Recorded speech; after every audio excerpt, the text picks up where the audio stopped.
Takdah forest ডিপার্টমেন্টের যে eco park, তার সঙ্গে আমাদের নিউ টাউনের ইকো পার্ককে গুলিয়ে ফেললে মুশকিল হবে।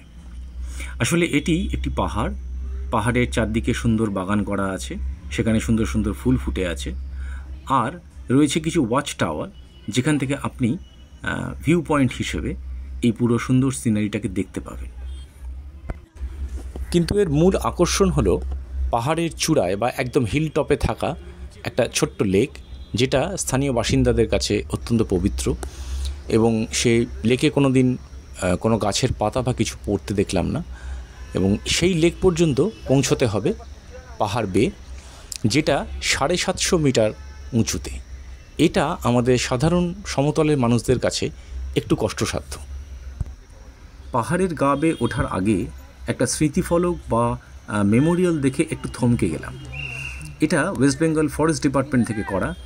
এই পাহাড়ে উঠতে গিয়ে যারা বাঘের আক্রমণে বা অন্যান্য বিভিন্ন কারণে, যেমন কাঠের চোরা শিকারি, ইভেন সাইক্লোনেও যারা মারা গেছেন, তাদের নামগুলো এই ফলকে খোদাই করা আছে।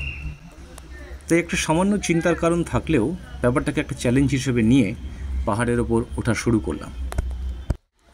কত কিলোমিটার, এই কত মিটার? 750 মিটার। উঠেই চলেছি আমাদের কলকাতা লিস্ট ইকো পার্কে। কোথায়? এখানে ছাড়া উঠেই চলেছি।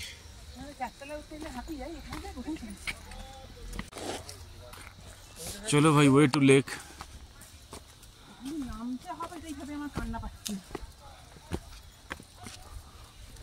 বাহ বাহ, রাজ গেলি সুইটি আজকে?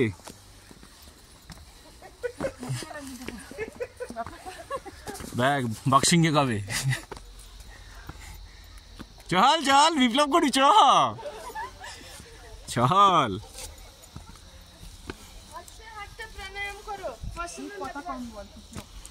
ফড়ন দিও না, চলো। বাহ বাহ,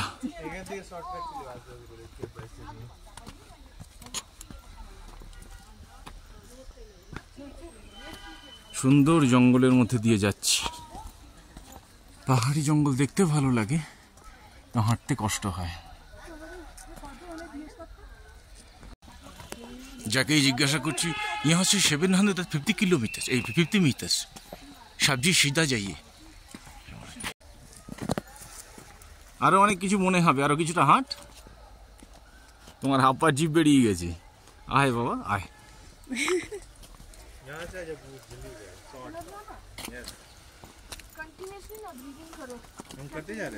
বুবু, ওখানে যদি ওই যে আমাদের যেটা ডাউহিল, যেটা লোক না থাকলে আমি উঠতাম কনফার্ম। বাপরে বাপ, টিকটুক টিকটুক।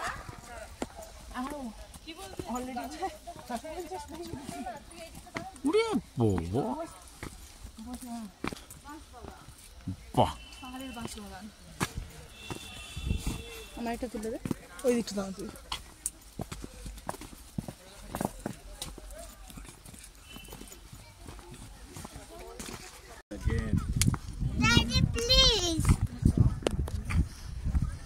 এই সেই লেক, যার জন্য 750 মিটার চড়াই করে আমরা এলাম।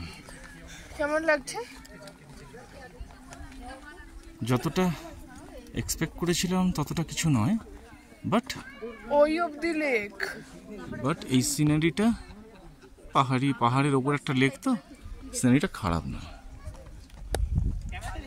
এখানে যারা ম্যাগি বিক্রি করতে এসেছে, ভাবো এরা মাল নিয়ে কত উপর। অবশেষে সেই পবিত্র লেক দর্শন করে ফিরে চললাম হোটেলের দিকে।